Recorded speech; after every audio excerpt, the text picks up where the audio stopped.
할렐루야. 주님께서 우리의 기도 응답하신 줄 믿습니다. 우리 옆 사람과 같이 인사하겠습니다. 주님께서 당신을 사랑하십니다. 네, 우리 옆 사람을 보시면서 다정스러운 모습으로 좀 인사를 나누겠습니다. 주님께서 당신의 주인 되심으로 반드시 좋은 일이 일어납니다. 아멘. 반드시 그런 역사가 있을 줄 믿습니다. 오늘 읽었던 본문의 말씀을 가지고 성경적 효와 하모니 공동체에 대해서 말씀을 나누도록 하겠습니다. 어떤 율법사가 예수님을 시험하려고 질문을 합니다. 율법 중에 어떤 계명이 가장 크고 첫째 되는 계명이 무엇이냐?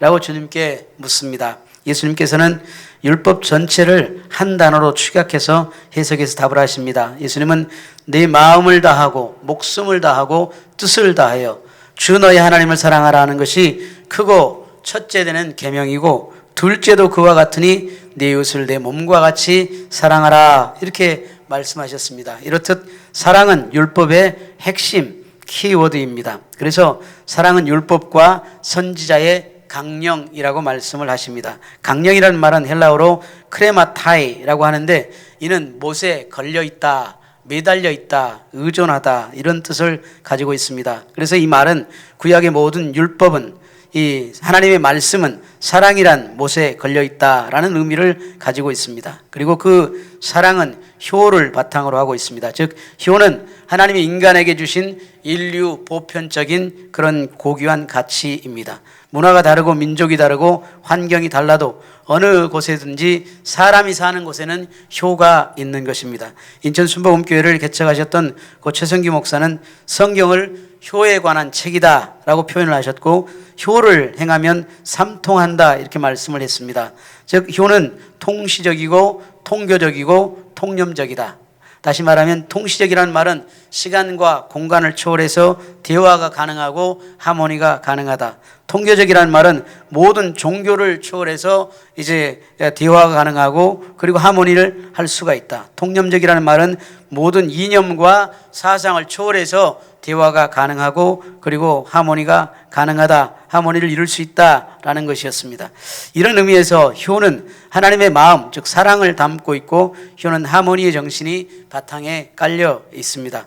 우리나라에서는 2007년 8월 국회에서 효행, 장려 및 지원에 관한 법률이 통과되었습니다. 그리고 여러 번 수정이 거쳐서 2017년 12월 10일에 개정된 법으로 이 효행 장려법을 시행하고 있습니다. 저는 2008년부터 베트남 효나라 운동본부의 본부장을 맡아서 한국에 돌아올 때까지 효와 선교 사역을 접목시켜서 사역을 했고 그 마지막 결과물로 선교적 효신학에 관한 주제를 논문으로 써서 학위를 받았습니다. 미국 논문 등록기관인 프로퀘스트에 등록이 되어 있습니다. 효에 관한 단어는 각 국가마다 존재하는 나라도 있고 또 그 단어가 없는 나라도 있습니다. 영어로는 효를 이 한 단어가 없어서 filial piety라고 합니다. 중국에서는 효를 한자로 효를 쓰고요. 우리 한국에서는 그걸 효라고 읽습니다. 베트남에서는 휴라고 합니다. 일본에서는 오야코코.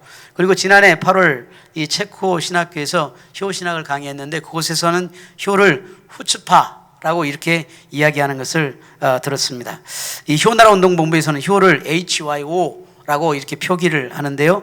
Harmony of Young and Old의 약자로 표현해서 세대 간의 기존 세대들과 기성 세대들과 우리 젊은 세대들 간의 하모니가 이루어지는 그렇게 지금은 이제 기성 세대들, 어른 세대들과 이 젊은 세대들, 자녀들 세대가 서로 대화가 안 통해 가지고 하모니하기가 참 힘든데 이렇게 HYO로 표현하면서 이렇게 이제 어른 세대와 자녀 세대가 이렇게 하모니하는 그런 모습으로 표현합니다. 또한 알파벳 문화권에서 쉽게 이해할 수 있도록 효 문화의 세계화를 염두에 두고 이 단어를 HY로 효라고 사용하고 있습니다.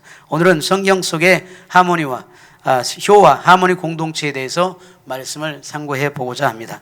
첫째, 하나님과 효에 대해서 말씀을 드리겠습니다. 하나님께서는 우리에게 두 가지 중요한 이 관계를 말씀을 하시고 또한 그 관계를 위해서 행위를 요구하십니다. 첫째는 하나님을 아버지로 섬기는 것, 그리고 다른 하나는 이웃을 사랑하는 것입니다. 사랑은 대충 그냥 되면 되고 말면 말고식의 사랑이 아니라 네 마음을 다하고 목숨을 다하고 뜻을 다하여 주 너의 하나님을 사랑하라, 이렇게 말씀을 하십니다. 대충 우리가 예수 믿고 대충 예배 드리는 것이 아니라 마음을 다하고 목숨을 다하고 뜻을 다하여 예배를 드리고 기도를 하고 그리고 하나님을 사랑하라고 그렇게 말씀하시는 것입니다. 그리고 또한 둘째도 이와 같으니 네 이웃을 내 몸과 같이 사랑하라, 이렇게 말씀하십니다. 하나님은 우리의 창조주이십니다. 하나님께서 우리를 창조하실 때 능력이 많으시니까 그냥 대충 여기저기 있는 흙 아무 데서나 빡빡 긁어다가 우리를 대충 빚으셔서 만들다 보니까 어쩌다 보니까 우리가 그냥 이렇게 사람이 된 것이 아니라는 것입니다. 우리의 몸은 신비 그 자체입니다. 그래서 우리 몸을 소우주라고 이렇게 이야기를 합니다. 비행기는 인간이 만든 최고로 정밀한 기계라고 합니다. 이 비행기의 기계 부품은 약 300만 대가 들어가는데 이 컴퓨터 제어 시스템이 수백 개, 그리고 그 배선의 길이가 약 5,000km, 수많은 센서와 자동 항법 장치가 있는데 이들 중 부품 하나라도 고장이 나면 전체 시스템이 멈춰버리거나 위험에 빠지게 된다는 것입니다. 이에 비해서 우리 인간의 몸은 어떻습니까? 인간의 몸은 오장육부가 있고 몸의 마디마디를 연결해주는 관절은 약 230개에서 360개가 있다고 합니다. 약 70조 개의 세포가 있고 300억 개의 DNA 염기쌍, 그러니까 유전자 이 염기쌍을 가지고 있다는 것입니다. 상처 자가 치유 시스템이 있고 뇌에는 정보를 전달하는 신경세포엔 뉴런이 있는데 뉴런의 숫자가 약 860억 개가 있다고 합니다. 그런데 뉴런 하나가 수천 개의 다른 뉴런과 연결되어 있으니 그것을 개수로 따져보면 100조 개 이상의 연결망이 우리 뇌 속에 들어있다는 것입니다. 저것이 지금 뉴런인데 저게 전부 신경 조직인 거예요. 저게 전부 선들로 연결되어 있는데 여러분 이 신경 조직 중에서 하나만 딱 끊어지면 어떻게 됩니까? 이 위험한 상황이 벌어지게 되는 것입니다. 그런데 이렇게 이 하나님은 이런 인간의 몸을 설계하시고 창조하셨다는 것입니다. 어떤 이 과학 기술이 발달이 돼도 이렇게 아름답게 인간의 몸을 그렇게 정교하게 만들어 낼 수가 없는 것입니다. 이 창조하셨을 뿐만 아니라 설계하시고 창조하셨을 뿐만 아니라 생명을 유지하시고 쉬지 않고 우리를 돌보고 계신다는 사실입니다. 우리의 몸은 숨을 쉬는 것을 의식하지 않아도 폐는 산소를 공급합니다. 잠을 자는 동안에도 간은 독소를 해독하고 상처가 나면 스스로 회복하는 치유 시스템이 작동되게 되어 있습니다. 우리의 몸은 하나님이 매 순간 그렇게 붙들고 계시기에 생명이 유지되는 것입니다. 시편 139편에 주께서 내 내장을 지으시며 나의 모태에서 나를 만드셨나이다. 내가 주께 감사함은 나를 지으심이 심히 기묘하심이라. 주께서 하시는 일이 기이함을 내 영혼이 잘 아나이다. 내가 은밀한 데서 지음을 받고 땅의 깊은 곳에서 기이하게 지음을 받은 때에 나의 형체가 주의 앞에 숨겨지지 못하였나이다. 내 형질이 이루어지기 전에 주의 눈이 보셨으며 나를 위하여 정한 날이 하루도 되기 전에 주의 책에 다 기록이 되었나이다.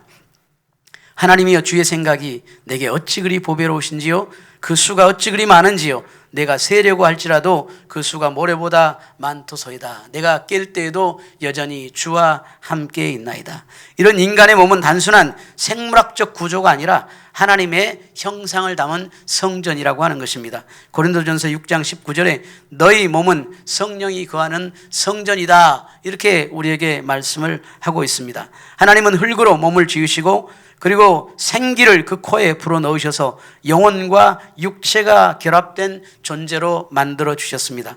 하나님은 우리 인간을 단순한 동물이 아니라 하나님과 교제할 수 있는 그런 귀한 존재로 만들어 주셨습니다. 하나님은 우리를 창조하셔서 우리 아버지가 되시고 육신의 부모는 하나님의 대리자로서 우리를 낳아 주셨습니다. 하나님 우리 아버지이신 것을 육신의 부모를 통해서 나타내 주시는 것입니다. 하나님은 내 부모를 공경하라고 하십니다. 우리 아버지 되신 주님께 그리고 우리 육신의 부모님께 효를 행하는 것은 당연한 일인 것입니다. 그럼 어떻게 우리가 효를 행해야 될까? 두 번째, 효와 관계적 하모니에 대해서 말씀을 드리겠습니다. 효는 관계 속에서 나오는 것입니다. 상호 관계가 없으면 효도 없습니다. 효는 피동적이지 않고 주도적입니다.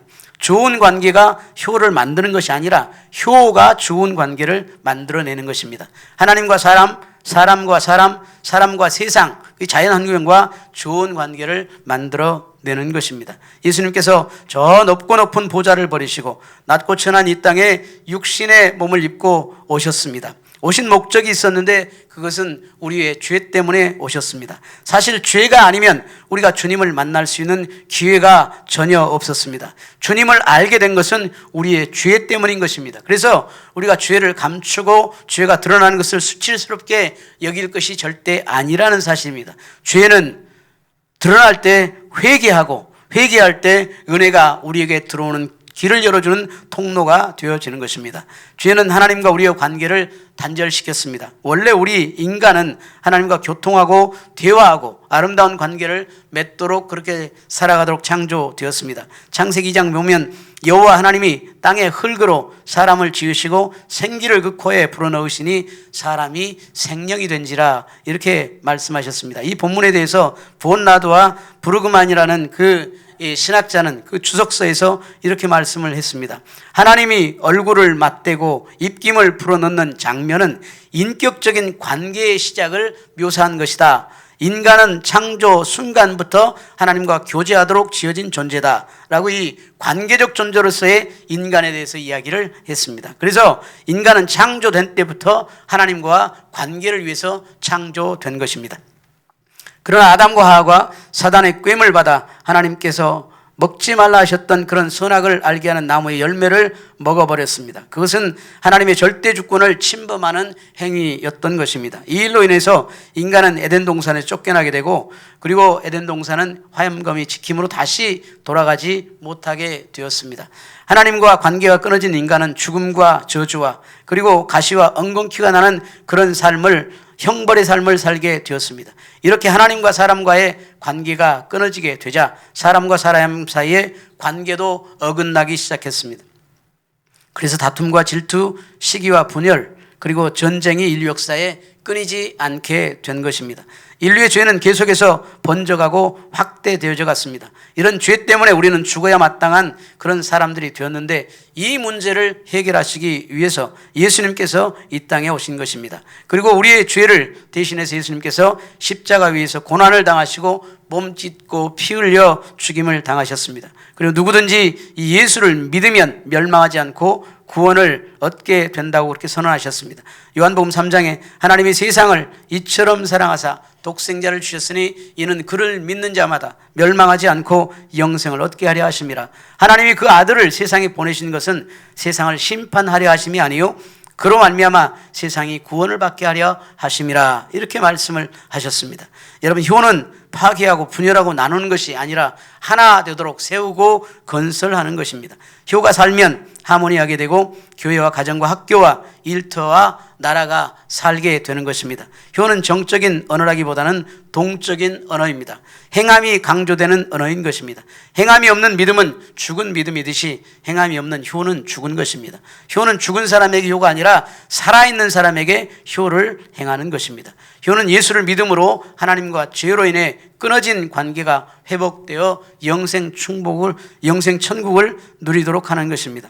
그리고 그로 인해서 우리의 삶이 변화되고 이제는 이웃을 예수님의 사랑으로 사랑하게 되는 것입니다. 요한일서 4장 말씀에 우리가 사랑하면 먼저 그가 우리를 사랑하셨습니다. 누구든지 하나님을 사랑하노라 하고 그 형제를 미워하면 이는 거짓말하는 자니 보는 바 그 형제를 사랑하지 아니하는 자는 보지 못하는 바 하나님을 사랑할 수 없으니 우리가 이 계명을 주께 받았나니 하나님을 사랑하는 자는 또한 그 형제를 사랑할지니라.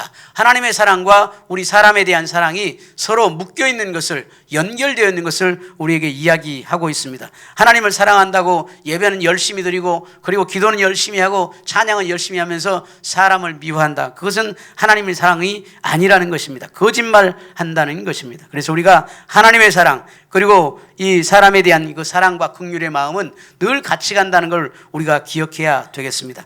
이 말씀에 따르면 하나님과 사랑의 관계가 회복되면 그 사랑은 반드시 이웃사랑으로 이어져야 된다고 그렇게 우리에게 강조하고 있는 것입니다. 하나님의 사랑은 곧 이웃 형제를 사랑하는 것이라고 성경이 우리에게 가르쳐 주십니다. 하나님의 사랑이 우리 안에 자리 잡았다면 이제는 이웃사랑으로 하나님에 대한 사랑을 증명해내야 하는 것입니다. 하나님을 사랑한다고 하면서 이웃을 미워하면 그것은 거짓말하는 것이다 라고 성경이 오늘 말씀하십니다. 그러므로 우리 자신을 살펴서 우리가 누군가를 미워하고 있는 사람이 있다면, 마음 가운데 우리가 미워하는 사람이 있다면 빨리 사랑하는 마음으로 바꿔달라고 그리고 기도하고 우리 용서를 구해야 될 줄 믿습니다. 마태복음 5장에 또 내 이웃을 사랑하고 내 원수를 미워하라 했다는 것을 너희가 들었으나, 이 말씀은 이 동해 보복법이라 그래가지고 이 눈에는 눈, 이에는 이, 그래서 이 보복하는 것입니다. 네가 당한 만큼 보복을 해라. 이게 이제 동해 보복법인 것입니다. 그런데 나는 너희에게 이르노니 너희 원수를 사랑하며 너희를 박해하는 자를 위하여 기도하라. 이렇게 말씀을, 예수님께서 이렇게 말씀을 하고 있습니다. 원수를 사랑하고 너희를 박해하는 자를 위하여 기도하라. 너희가 너희를 사랑하는 자를 사랑하면 무슨 상이 있으리요? 세리도 이와 같이 하지 아니하느냐?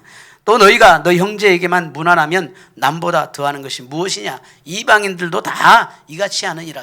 이 예수 안 믿는 사람들, 깡패들도 자기들은 얼마나 사랑하는지를 몰라요. 도둑놈들도 자기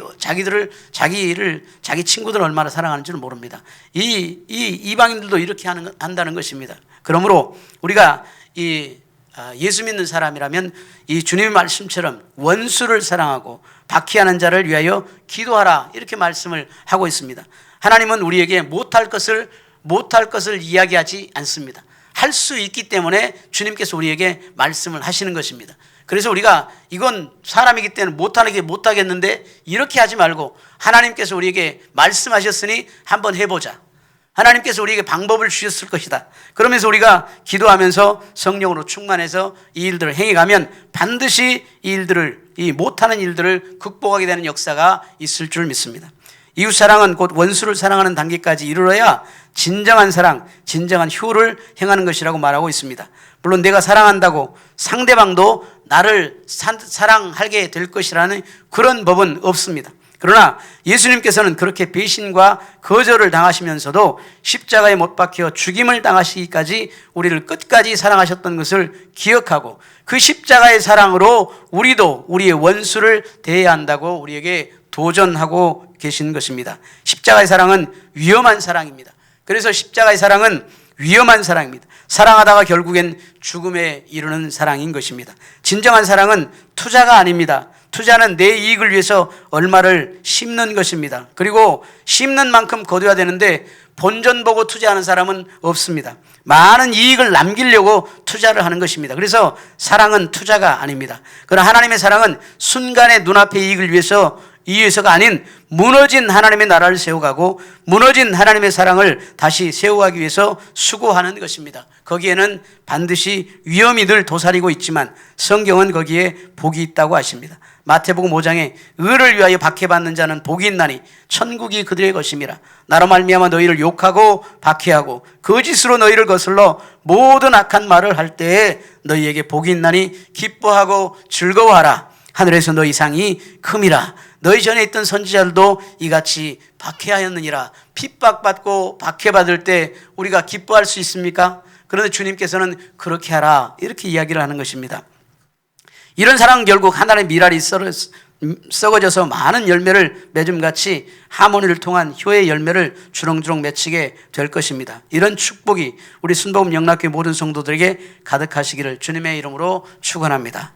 성경에 7가지 효의 특징이 나와 있습니다. 성경에는 효를 크게 보면 2가지, 3번에 보면 7가지로 우리가 찾아볼 수 있습니다. 하나님을 아버지로 모시게 되면 자연히 부모를 공경하게 되어 있습니다. 그리고 그렇게 영적인 영원한 우리 아버지인 하나님과 육적인 부모에게 효를 행하게 되면 하나님은 우리에게 축복을 약속하시고 계시는데 영원히 잘됨같이 범사가 잘되고 강건하게 되는 그런 축복을 하나님께서 허락해 주시는 것입니다. 그리고 이것을 좀 더 세분해서 나눠보면 다음과 같은 7가지의 효를 성경에서 찾아볼 수 있습니다. 첫째는 하나님을 아버지로 섬긴다라는 것인데, 이는 10계명의 1계명부터 4계명까지를 포괄하는 그런 주제입니다. 제1계명이 나 외에는 다른 신을 내게 두지 말라.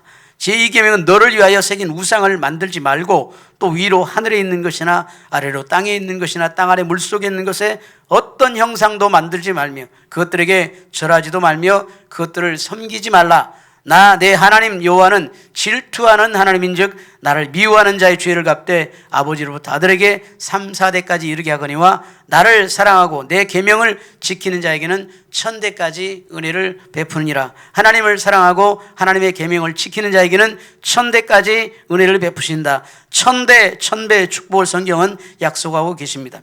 그리고 제3계명은 너는 네 하나님 여호와의 이름을 망령되이 부르지 말라. 여호와는 그의 이름을 망령되게 부르는 자를 죄 없다 하지 아니하리라. 아무데나 우리 하나님께 맹세한다, 그리고 막 하나님의 이름으로 그냥 농담하고 그렇게 하는 것 하나님께서 원하시지 않는다는 것입니다. 제4계명은 안식일을 기억하여 거룩하게 지키라, 이렇게 말씀을 하고 있습니다. 이것이 바로 이제 하나님을 아버지로 섬기는 자들의 이제 그 특징인 것입니다. 하나님을 아버지로 섬길 때 다른 신을 두지 아니하고 주님만 바라보게 되고, 그리고 이 주님께서 요구하시는 우리의 시간 잘 구분해서 주님께 드리게 되고, 물질도 주님께 잘 구분해서 드리게 된다라는 것입니다. 둘째는 부모, 옷, 어른, 스승을 공경하는 것이 성경의 효입니다.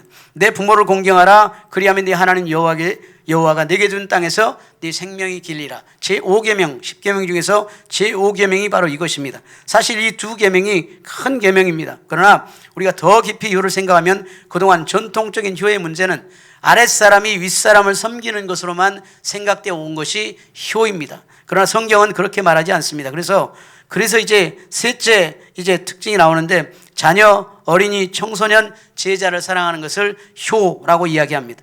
부모나 스승이나 웃 어른들은 책임이 있습니다. 어떤 책임이냐? 다음 세대들을 귀하게 여기고 사랑하면서 말씀으로 잘 양육해서 하나님의 사람으로 이끌어가야 할 그런 의무가 있는 것입니다. 사실 지난 전통적인 효에서는 강요된 효였습니다. 심지어는 죽은 자에게까지도 효를 행해야 하는 업보로서의 효를 강요했다면, 성경의 효는 이제 윗사람이 아랫사람을 사랑하고 격려하고 축복하고 다음 세대를 주님께로 인도하는 일을 해야 할 의무가 있는 것을 우리에게 이야기하고 있습니다. 그래서 성경의 효는 쌍방의 효인 것입니다. 일방적으로 강요당한 효가 아닙니다. 어른의 세대와 아이의 세대가 서로 공존하는 효는 서로 존중히 여기고 사랑하는 가운데 만들어지는 것입니다. 이제 그것이 바로 가족 사랑과 나라 사랑으로 이어집니다. 나라 사랑, 나는 한국인이니까 한국인만 사랑한다는 그런 의미가 아닙니다. 이 사랑은 온 인류가 하나님의 나라라는 개념 속에서 서로 사랑하는 것을 성경의 효로 이야기합니다. 우리는 하나님의 백성으로 이 땅을 살아가고 있습니다. 그래서 우리는 하나님의 나라를 세워가는 일에 충성을 다해야 되는 것입니다. 나라마다 민족마다 하나님의 나라, 하나님의 백성들이 온전하게 세워져 갈 때 진정한 이 땅의 평화와 축복이 임하게 되는 것입니다. 내가 사는 나라는 대한민국입니다. 이 나라가 하나님을 경외하는 나라가 되어야 되겠습니다. 하나님 말씀이 살아 역사하는 나라, 십자가의 보혈의 은혜가 강수같이 흘러나는 나라, 하나님의 말씀이 강수같이 흘러 넘쳐나는 그런 나라가 되어야 되겠습니다. 서로를 비방하고 정치적으로, 지역적으로, 신문적으로 맞지 않는다고 서로를 적대시하는 것이 아니라, 비록 문화가 다르고 민족이 다르고 언어가 달라도 서로 주님의 말씀 안에서 하나님의 나라를 이루고 하나님의 백성으로 세워져 갈 때 진정한 샬롬의 나라가 이 땅 가운데, 그리고 온 인류 가운데 임하게 되는 것입니다. 그리고 여섯 번째, 자연 환경 보호입니다. 우리의 몸은 흙으로 만들어져 있습니다. 우리의 재료가 흙입니다. 자연입니다.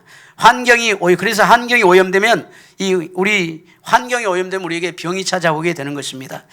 이 무분별한 개발, 과도한 경제적 욕심, 이것이 자연을 훼손하게 되고, 결국은 이것이 지구 온난화나 여러 가지 이제 자연재해를 우리에게 가져오게 되었고, 과도한 인간의 경쟁심과 욕심이 불러온 그런 재앙들이 우리에게 지금 많이 있게 되는 것입니다. 그래서 우리가 이 자연을 잘 보호하는 것, 깨끗하게 환경을 보호하는 것, 이게 너무너무 중요한 일인 것입니다. 일곱 번째, 이웃사랑과 인류 봉사라는 것입니다. 우리가 예수를 믿는 것은 나만 잘 먹고 잘 사는 그런 이기적인 삶을 위해서가 아닌 것입니다. 하나님이 우리를 부르신 목적, 하나님이 우리를 하나님의 자녀 삼아주신 목적은 우리를 통해서 하나님 은혜와 구원과 생명과 축복을 많은 사람들에게 나눠주기 위함인 것입니다. 우리는 나를 위해 사는 것이 아니라 남을 위해 사는 사람들입니다. 할렐루야. 예수 믿는 사람들은 나를 위해 사는 사람이 아니라 남을 위해 사는 사람이다. 한번 따라서 해보실래요? 나는 남을 위해 사는 사람이다. 믿으십니까? 돈을 벌어서 뭐 하려고? 남들을 위해서 돈을 버는 것입니다. 공부를 위해서 뭐 하려고? 남들 잘 되게 하려고. 권세를 얻어서 뭐 하려고? 억울함을 당한 사람들 돕고, 낙심한 자들에게는 희망을, 슬픔에 빠진 자들은 위로하고, 좌절과 실패에 빠진 자들에게 다시 일어설 수 있는 용기를 심어주기 위해서, 그래서 우리가 이 주님의 부르심을 받은 것입니다. 우리는 주님을 믿고 이 땅을 살아가는 사람들인데, 우리의 목적이 나를 위해서가 아니라 우리의 주변에 있는 우리 주변 사람들을 위해서 우리가 주님께 드려진 사람들이라는 것입니다. 이것이 성경이 우리에게 알려주는 효입니다. 우리는 효를 행하는 하모니 공동체를 만들어 가야 되겠습니다. 빌립보서 2장 3절에 4절 말씀에 아무 일이든지 다툼이나 허용으로 하지 말고 오직 겸손한 마음으로 각각 자기보다 남을 낮게 여기고 각각 자기 일을 돌볼 뿐더러 또한 각각 다른 사람들의 일을 돌아보아 나의 기쁨을 충만하게 하라. 자기보다 남을 낮게 여기고. 할렐루야. 한번 따라서 해보실래요? 자기보다 남을 낮게 여기고. 제 옆 사람 한번 인사 한번 해볼래요? 당신이 나보다 훨씬 귀하신 분입니다. 할렐루야. 아멘. 자, 이런 그런 마음이 우리에게 있어야 된다는 것입니다. 베트남에서 제가 효운동을 시작한 때가 2007년부터였습니다. 2005년 말 베델 비전하우스라는 이름으로 청소년을 돌보는 사랑의 집을 시작했습니다. 처음 4명의 가난한 시골 소수부족 청년들을 돌보는 일을 방이 2개 있는 작은 집을 임대해서 시작을 했습니다. 그리고 1년이 지나고 나서 2006년 숫자가 12명으로 늘어나면서 새로운 집으로 이사를 하게 되었습니다. 아이들을 구원의 삶, 감사의 삶, 섬김의 삶, 승리의 삶, 성공적인 삶으로 나눠서 성경을 가르치고 2년 동안 그렇게 가르치고 기도와 말씀으로 살아가는 법을 지도하기 시작했습니다. 그리고 성경의 효를 가르치기 시작했습니다. 그 시작은 단순했습니다. 그 이유가 단순했습니다. 베트남 청소년들에게 성경의 효를 통해서 정직하고 성실하게 자신 있고 당당하게 크리스찬으로 살아가고 세상의 빛과 소금이 되는 삶을 살아가게 하자는 생각으로 성경의 효를 가르치고 그렇게 시작하게 되었습니다. 그래서 그걸 시작하면서 이제 부모님들에게 편지도 쓰고 그리고 전화도 일주일에 한 번씩은 부모님에게 전화도 해서 안부도 묻게 하고 감사하다는 인사도 드리게 하고 앞으로 어떤 꿈과 비전이 있는지 부모님께 알려드리고 기도해달라고 부모님께 부탁하는 것을 쓰게 했습니다. 이렇게 하자 이제 이 부모님들이 되게 궁금해졌습니다. 그 베델 비전하우스가 도대체 뭐 하는 곳이냐? 왜 우리 아들이 이렇게 부모님하고 맨날 싸우고 이런 아들이 이렇게 변하게 되냐? 이렇게 생각을 이렇게 하면서 부모님들이 관심을 갖기 시작했습니다. 나중에 베델 비전하우스는 제자학교로 그리고 교회를 개척하는 그런 곳으로 그리고 이제 베델 이 비전하우스를 통해서 이 신학교가 이제 세워지고 그리고 이제 주의 종들을 배출하는 그런 자리로 이제 성장하게 되었습니다. 그런데 어느 날 이제 한인교회 한 집사님 한 분이 저에게 전화를 했습니다. 선교사님께서 가르친 학생 중에서 성실하고 정직한 학생들이 있으면 좀 몇 명 보내주세요. 그래서 무슨 일이 있으십니까? 그랬더니 저희 회사는 전국에 약 300개 이상 되는 전화 송신탑을 설치하는 그런 회사인데 기지국을 설치하는 회사인데 직원들이 100명 정도 되는데 너무 직원들이 거짓말을 많이 하고 건축 자재들은 그냥 몰래 쇳덩어리니까 빼돌려서 팔아먹어버리고 해서 회사가 부도 위기입니다. 그래서 저희 학생들은 정직하고 성실하긴 하지만 학력 수준도 너무 낮고 시골에서 올라왔고 세상 물정을 잘 모릅니다. 괜찮겠습니까? 그랬더니 괜찮습니다라고 해서 우리 제자학교 학생들 5명을 보냈습니다. 그런데 그 아이들이 회사에 들어가서 정직하게 열심히 일하면서 2명은 출장 나가고 또 2명은 자재 관리를 하고 또 1명은 격리 보조를 하게 되었는데 너무 놀라운 것은 4, 5개월 후에 그 회사가 정상 궤도로 회복이 되어진 것입니다. 그 회사는 출장이 많은 회사였는데 저희 센터 아이들이 사용하는 출장비를 계산해 보니까 기존 직원들의 10분의 1도 안 되는 것이었습니다. 그러니까 기존 직원들이 이 출장을 가면 10배 이상을 부풀려 가지고 출장비를 가져가 버리고 자재 창고에서 자재들을 빼돌려서 팔아먹어 버리고 그런 일들이 너무 많았던 것입니다. 그 회사가 그렇게 정상하게 되고 나니까 이듬해 이제 다른 분들에게 그 회사를 분에게 넘기고 그리고 이분이 건축회사를 이제 세우게 되었습니다. 우리 이제 그 센터의 아이들이 그곳에 취직을 해서 건축이며 전기 일 등을 배우고 기술도 배우고 하면서 나중에 이 회사가 저희 교회를 건축하고 선교센터를 건축하고 교회는 10개 이상이 건축되었는데 그렇게 건축하는데 이 건축회사가 큰 역할을 감당해 주셨습니다. 이 성경의 효를 온전히 다 이루시는 분이 누구시냐? 바로 예수님이십니다. 예수님은 가르치실 뿐만 아니라 친히 행함으로 우리에게 보여주셨습니다. 십자가의 사랑이 바로 성경의 효를 확증하는 것입니다. 우리 아버지의 뜻에 따라서 예수님께서는 그렇게 십자가에 못 박혀 돌아가신 것입니다.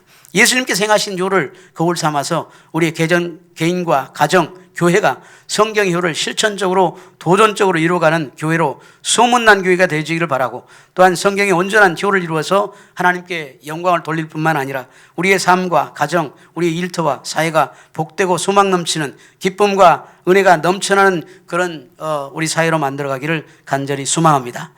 오늘 시간 우리 말씀을 생각하면서 우리 같이 기도하겠습니다. 하나님, 우리가 성경의 효를 잘 이루어갈 수 있도록 하나님 도와주시고, 하나님을 사랑할 뿐만 아니라 이웃을 사랑하고 또 우리 자연 환경을 보호하고 인류 봉사하는 그런 일들을 우리가 감당할 수 있도록 하나님 우리 교회에, 우리 개인에게 은혜를 베풀어 주옵소서. 우리 같이 한번 기도하겠습니다.